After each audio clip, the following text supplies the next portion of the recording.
Di link tu keluar 91% kluster adalah sektor penghilangan. Tuan-tuan kena faham istilah kluster dan istilah total jangkitan.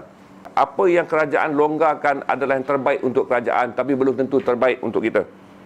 Kita terpaksa menggunakan semua potensi yang kerajaan bagi, tapi pada waktu yang sama potensi tersebut juga telah menjadi potensi yang boleh memberi bencana. Di mana kita masuk ke kawasan, nanti saudara saya jangan marah saya dulu.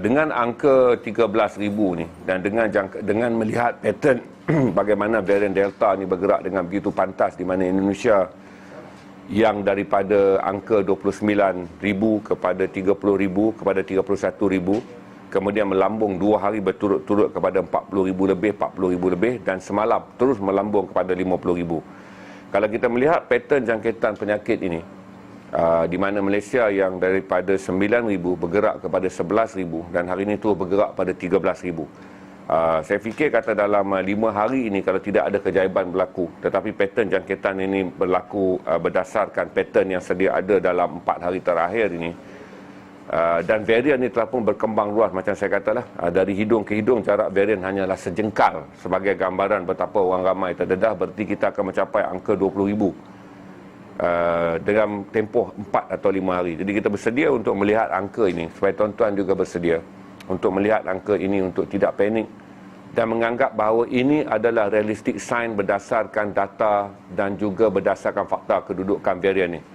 Berarti kalau meningkat 10% lagi seperti kadar pengkiraan konvensional di atas varian yang mempunyai 8 kali ganda kekuatan daripada kiraan R0 lama tu, besok kita akan melepasi lagi 1,300 kes baru. Berarti besok kita akan dapat dalam 14,900 ke 15,000. Berarti besok kita boleh jangka kalau kita cecah 11% je, besok kita akan cecah 15,000. Berarti dalam 3 atau 4 hari atau 4 atau 5 hari, 20,000 kes sehari adalah angka yang boleh dianggap normal bagi jangkitan di Malaysia. Begini tuan-tuan, ada seorang yang masuk dalam posting mengatakan bahawa dia menolak pandangan saya mengenai 90% kluster. 90% jangkitan yang ada di Malaysia adalah jangkitan sporadik, iaitu jangkitan awam. Jadi bagi saya keratan, saudara boleh tengok dekat kempen Lapak Israel ni, dia tiba masuk seorang mamat memaparkan mengenai fakta yang saya bagi adalah salah. Begini tuan-tuan, dia bagi saya keratan akhbar, 90% kluster adalah penghilangan. Kepada Kementerian Kesihatan, ni saya nak bagi tahu, bila dia bagi link dekat saya, dia kata kenyataan saya salah kerana sila rujuk link ini. Jadi link tu keluar 91% kluster adalah sektor penghilangan. Tuan-tuan kena faham istilah kluster dan istilah total jangkitan. Saya tak ada papan putih nak lukis ni. Ramai orang dah minta papan putih, saya cuba sediakan begini. Setiap kali apa yang dihantar kepada saudara, oleh kerana di bawah kita punya diagram konvensional, sejak hari pertama Kementerian Kesihatan Malaysia mengenalkan diagram update tu, yang saudara tengok angka jangkitan update tu. Okey, dia bagi dekat kita kluster. Dia sebut kata hari ini ada 16 kluster baru, 10 adalah kluster penghilangan. Esok dia naikkan lagi 21 kluster baru, 14 adalah kluster pekerjaan. Jadi kluster tu telah menggambarkan kepada saudara bahawa itu adalah jumlah total. Begini saudara, kluster tidak menggambarkan angka jangkitan total. Kluster adalah jangkitan berkelompok. Berarti kalau ada seorang positif dalam garasi, kemudian bawa ke test swab ada 16 orang, maka akan disebut di situ kluster garasi. Kemudian ada garasiah, ada garisun dan ada garis saman. Jadi 4 kluster ni campur, nampak banyaklah 4. Tetapi dia 4 kluster ni tidak menggambarkan jumlah kerana sporadik. Kes-kes yang tidak dapat dijangka di mana punca jangkitan, dia tak disenaraikan oleh Kementerian Kesihatan. Jadi oleh kerana rakyat dah salah faham dan selama 2 bulan rakyat berperang dengan menyerang dan telah menghilangkan tumpuan rakyat. Sekarang ni rakyat tak faham virus adalah sejengkal daripada lubang hidung. Kerana rakyat masih lagi berpandu kepada istilah kluster, dan kluster ini merujuk banyak kepada sektor industri, maka rakyat menganggap angka yang naik hari ke hari adalah angka pekerja kilang. Rakyat masih beranggapan yang kena sekarang ni adalah warga pendatang asing atau mereka yang berada dalam sektor penghilangan, kerana dikelirukan oleh istilah kluster. Kalau dia sebut walaupun 90% kluster adalah kluster penghilangan, kalau 90% tu kali dengan 30 orang, 30 orang pun dia kira satu kluster. Di mana jangkitan dalam perkelompokan tersebut ada punca asalnya, maka dia kluster. Tapi kalau campur 5 orang di rumah A, 12 orang di flat ni, 75 orang dekat karyah masjid ni, 120 orang dekat kampung ni, 200 orang pelajar dekat madrasah ni, dia tak boleh nak selesaikan kerana dia tak tahu punca jangkitan, maka tak disenaraikan sebagai kluster. Berarti kalau tiap-tiap hari saudara baca kluster, saudara akan dihinggapi oleh perspektif. Ini saya harap wakil kementerian yang menonton dan wakil kerajaan yang menonton, kerana saya dapat banyak panggilan kebenaran menggunakan video pun, berarti saya tahu mereka pantau, mulai sekarang mereka pantau garasi. Saya nak mintakan nasihat supaya satu ruang kosong di sebelah kanan disenaraikan sebagai sporadik, supaya rakyat faham 16 kluster dikenal pasti, 8 adalah kluster ni, jumlahkan kluster tu, berarti totalnya adalah 270 ataupun 2,700. Bakinya itu diletakkan sebagai jangkitan sporadik, ialah 12,100 kalau mengikut angka hari ni, supaya rakyat faham sporadik itu adalah sejengkal daripada virus tersebut untuk kena pada mereka. Hari ni semua rakyat tak patuh SOP, semua rakyat pandang enteng dan semua rakyat menghabiskan banyak masa untuk menyerang polisi kerajaan, adalah kerana rakyat menganggap ruang yang saudara letak kluster tu adalah sebagai ruang yang patut diberi tumpuan. Bila dia baca kluster, 20 kluster baru, tengok semua kluster kilang. Dia senarailah. Kilang itu, kilang ini, kilang ni. Rakyat mempunyai mentaliti bahawa itulah 13,000 orang.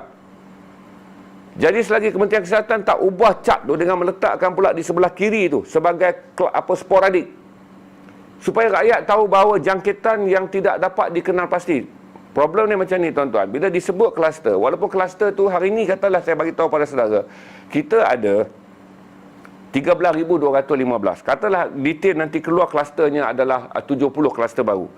Kalau dalam kluster baru tu bawa 15 hingga 50 orang, kita mungkin hanya mendapat 3,500 daripada kluster. Berarti 10,000 lagi tak tahu mana. Maka 10,000 tu Kementerian Kesihatan kena gazet di bahagian sebelah kiri pula. Ini adalah sporadik, supaya rakyat tahu bahawa pada hari ini 3,000 lebih adalah datang daripada kluster, iaitu jangkitan yang tahu rantaian wabaknya. Manakala 10,000 lagi adalah jangkitan yang berlaku di kalangan orang awam tetapi tidak diketahui punca jangkitan dia. Saya harap faham dengan ni wakil-wakil kerajaan yang menonton. Saya gembira kerana anda semua menonton, kerana semua anda ada update tentang apa yang saya cakap. Dan saya nak bagi tahu juga pada saudara mengenai berita yang baru ni. Ini Straits Times keluarkan semalam. Hari ni ada kawan-kawan hantar tapi saya dah baca Straits Times semalam. Ini adalah benda yang untuk saya tunjukkan kepada saudara. Tolong naikkan Straits Times punya keratan ni. Saudara tengok orang ni daripada bulan April hinggalah bulan Julai, dia 3 kali dia keluar rumah. Dia keluar rumah sekali untuk pergi ke dia keluar rumah untuk kali pertama adalah pergi suntik, balik rumah dia singgah beli bakery, roti untuk keluarga dia. Suami dia pergi ke pejabat hanya beberapa kali kerana bekerja work from home. Berarti saya bagi tahu semalam, apabila dia pergi ke kawasan tertutup, iaitu membeli roti, dia kata dia tak tahu kenapa dia kena jangkitan, tapi sumber dia telah berada di tempat sporadik yang sangat kuat, iaitu kedai roti, di mana kedai bakery mewah ni semuanya tertutup, orang keluar masuk, keadaannya sempit dan dia menggunakan hawa dingin. Jadi airborne, iaitu pergerakan udara sejuk dalam ruang yang sempit membolehkan jangka hayat kuman berada panjang, iaitu kuman yang dipanggil jangka hayat tergantung di udara. Satu orang masuk, dia lepaskan virus, dia keluar. Orang yang kedua masuk, dia akan kena. Kan semalam saya cakap airborne, tentang bagaimana virus yang bergerak dalam kawasan yang tertutup, berhawa dingin dan kecil. Okey? Jadi orang ni kata dia seolah-olah terkilan kerana dia sangat mematuhi SOP. Dia sangat berjaga-jaga hingga daripada April hingga Julai ni tuan-tuan. Dia keluar rumah hanya 3 kali, tapi dia dijangkiti. Itu yang saya nak ingatkan saudara dalam banyak kali tu, bagaimana kuman ni berada sejengkal. Dia tidak lagi bergantung kepada berapa banyak saudara keluar rumah. Saudara seorang bersosial atau tidak. Saudara seorang yang pelanggar SOP atau tidak. SOP yang ada sekarang masih lagi tidak menyelamatkan kita. Kerana SOP membenarkan kita pergi ke kedai serba nikah. SOP membenarkan kita masuk ke pasar basah. SOP membenarkan kita banyak berada dalam ruang tertutup di mana pergerakan udara sejuk berlaku kerana ada aircon. Dan inilah pusat di mana kes-kes sporadik berjangkit. Sebelum sporadik ni balik pula dan dia mula menjangkiti, sebab tu kita tengok jangkitan lokaliti seperti Taman Ikan Mas. Saya biasa tinggal berdekatan Taman Ikan Mas. Flat Seri Sabah, saya biasa kerana saya tinggal di flat Seri Pulau Pinang lama. Kemudian jangkitan juga berlaku di kawasan-kawasan flat Seri Penara. Apabila orang ni balik, dia mula menggunakan lift. Oleh kerana 17 tingkat bangunan menggunakan 2 pintu lift. Dan lift adalah sporadik. Dia tutup saja, orang keluar dan masuk, keluar dan masuk, keluar dan masuk. Kemudian orang ni seorang je, dia balik ke rumah kali dengan 5 orang di rumah. Ada hari tu 17 tingkat, iaitu mewakili kira-kira 600 keluarga. Ada je satu isi keluarga masuk, balik dan bawa negatif, kalau dah kali lah dengan 600 keluarga yang ada dalam kawasan perumahan tersebut. Berarti angka jangkitan merebak dengan begitu cepat. Sebab tu saya suka nak ingatkan saudara, daripada hari-hari saudara mula blame tentang sektor penghilangan, maut sedang berputar sejengkal daripada hidung saudara. Stream kita dah masuk hari ketiga. Untuk saya ingatkan saudara sekarang, kalaulah orang ni hanya 3 kali keluar rumah dalam daripada bulan April hingga bulan Julai, April, Mei, Jun, Julai, 4 bulan ataupun 3 bulan setengah, dia hanya keluar 3 kali, seluruh keluarga dia terkena, termasuk bayi dia. Dia tak ada sangkut menyangkut dengan kilang, tuan-tuan. Dia bukan pekerja kilang, dia seorang eksekutif. Okey, so kalau saudara dah tengok kes ni, saya nak ingatkan pada saudara bahawa bagaimana walaupun kerajaan membenarkan saudara pergi apa semua, saya tak beritahu beginilah. Apa yang kerajaan longgarkan adalah yang terbaik untuk kerajaan, tapi belum tentu terbaik untuk kita. Kita terpaksa menggunakan semua potensi yang kerajaan bagi. Tapi pada waktu yang sama, potensi tersebut juga telah menjadi potensi yang boleh memberi bencana. Di mana kita masuk ke kawasan, nanti saudara, jangan marah saya dulu. Jangan marah saya dulu. Nanti saudara tanya nak beli macam mana, nak beli macam mana. Kan semalam saya dah nasihat.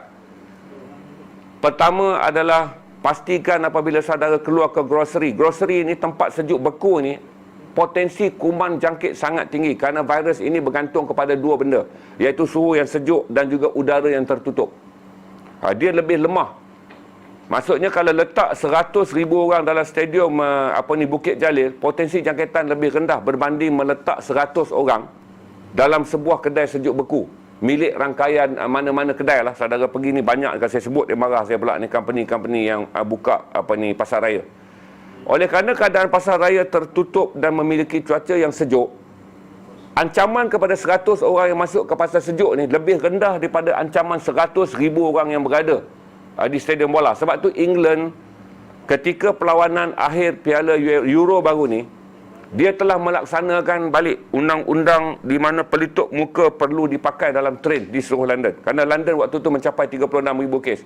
Tapi waktu yang sama, England membenarkan mereka yang mempunyai 2 suntikan vaksin berada di padang. Kerana mereka mempunyai experience yang cukup, iaitu tak perlu panik pada keadaan yang ramai, tapi berhati-hati pada fakta lapangan. Di mana fakta lapangan menyebut bahawa virus ini sangat aktif apabila berada dalam kawasan sempit berhawa sejuk.